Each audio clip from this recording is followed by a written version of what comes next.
We've covered take profit levels in our last video, so now it's time to look at its counterpart, the stop loss, where take profit is a pending order that locks in profits as it closes a position.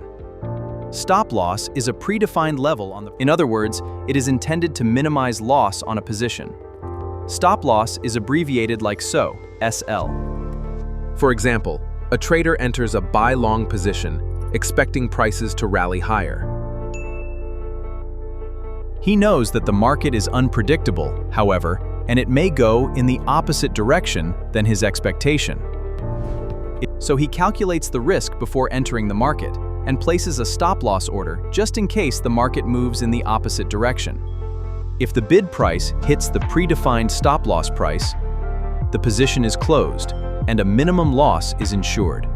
Similarly, if a trader enters a sell-short position expecting prices to fall, he would place a protective stop-loss order at a higher level than in case prices spike up.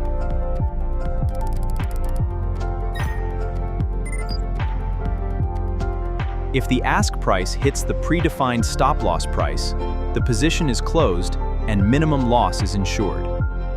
Stop-loss and/or take-profit orders may be placed on instant execution accounts simultaneously when entering the market. On market execution accounts, you can specify a stop-loss or take-profit order when placing a pending order to enter the market, something that will be covered in a future video.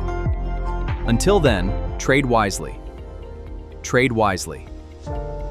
Learn to trade consistently. Master the financial markets with Britt Online Trading Academy. Subscribe for more. Forex and CFD trading involves substantial risk.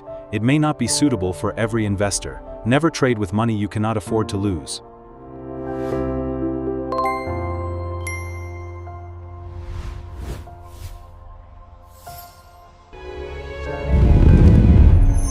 Please like and subscribe.